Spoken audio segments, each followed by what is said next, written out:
Are you pleased that Daniel Andrews seems to be relaxing some laws, even if he's not doing as much as other states?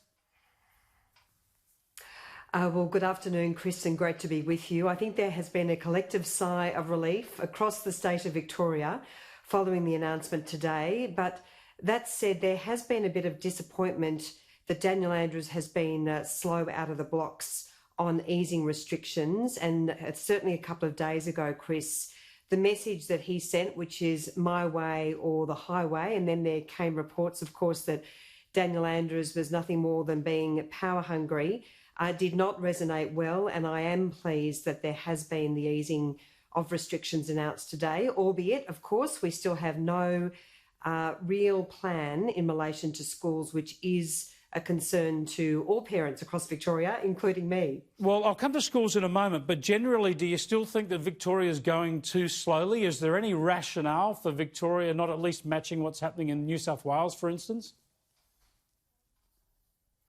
I certainly think there is a feeling in the community, and wherever I've been, and last weekend I was at the Warm Pond Shopping Centre and you could barely get apart. So I think certainly Victorians have looked at what has happened in other states, Chris, and said, do you know what, we're being taken for a bit of a ride here. We're so proud, and let me say, we are so proud of what Australians have done in flattening the curve. There's now a very, very small number of new cases each day, and frankly, the National Cabinet process has worked very effectively with the Prime Minister and all state and territory premiers and First Ministers.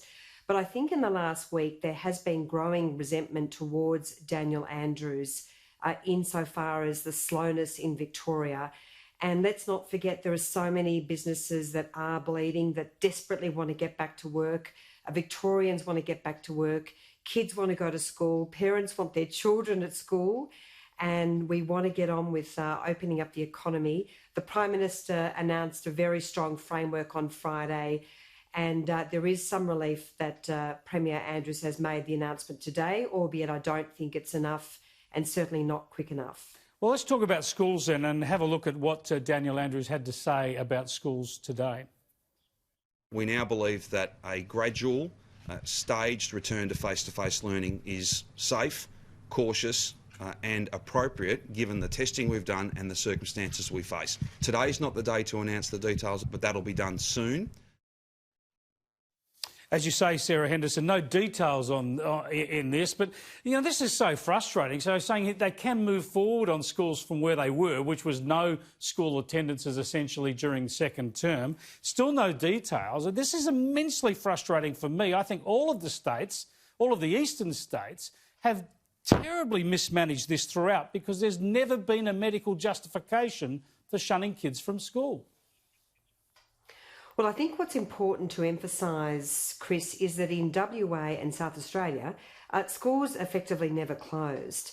But certainly in New South Wales, Queensland and Victoria, there was a much harder line taken, albeit in Victoria, the road back to getting kids back in the classroom has been very slow. I was pleased to see that there is now a recognition by Premier Andrews that keeping children at home and students at home through until the end of term 2 is not the way to go.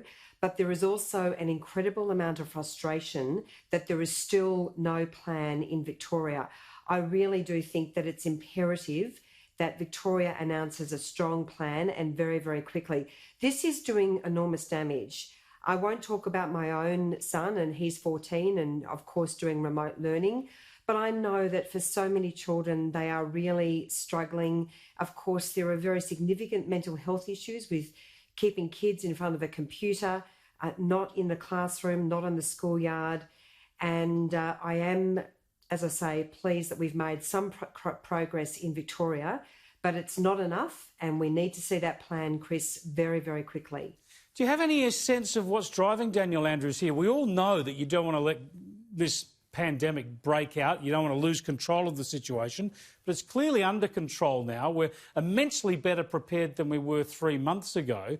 He seems not to be so concerned about the jobs that are being destroyed, the businesses that are effectively waiting to see whether they can be resuscitated. I mean, there's a real urgency about getting things going again, and he's very happy at this stage to drag behind the rest of the country. Well, Chris, I do want to reiterate that the National Cabinet process has worked very well, and I think the community at large has really embraced that.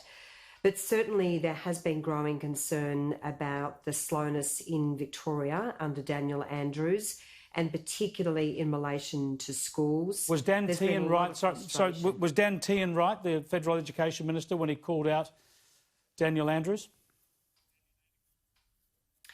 Look, I think what Dan was doing was reflecting a frustration amongst many communities, many school groups, many parents, and that frustration is growing even more in the last week. And I think... But was he right?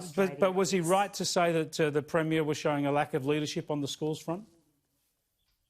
Look, I'm not going to be drawn on that. Obviously, Dan made some clarifying comments in relation to what he said. And I have to say, and I reiterate this, that the National Cabinet process has worked very effectively, led by the Prime Minister. And I think there is a great deal of confidence in our government as to the way in which we've handled this from the very beginning. And I'm so proud of Scott Morrison and the leadership team, Josh Frydenberg and Greg Hunt and everyone else, of course. But I think it really has gone off the rails a little bit in Victoria. And now what I'm calling for is a plan for children to go back to school in Victoria. I'm pleased that it's now going to be brought forward, but we do need to see that plan very, very quickly. Right, just on another issue, Sarah, I want to ask you about these latest threats from China regarding tariffs and our grain exports to China. Do you believe that they're related to the coronavirus issue and the fact that Australia's been calling for a COVID-19 investigation? Well, Chris, the Prime Minister made it clear today that this has been a dispute that has been ongoing for some 18 months. So no, this is not related. But certainly a number of weeks ago, China made some overtures that it may impose economic coercion threats, if you like. And it is very regrettable that we have now seen the barley trade to China put at peril. It's $1 billion trade. For our farmers, it's incredibly important. And to be imposing an 80% tariff is absolutely shocking for our trade here in Australia. And I have to say it is very, very regrettable. And let me also make the point, Chris, I heard Richard Marles, the Shadow Defence Minister and the Deputy Leader of the Labor Party, speaking about this. And he just said, oh, well, this was regrettable. I am really disappointed that the Labor Party is not prepared to call out China when China does not act appropriately, whether it's in not revealing details about the coronavirus cause, whether it's this trade dispute, whether it's the threats of economic coercion.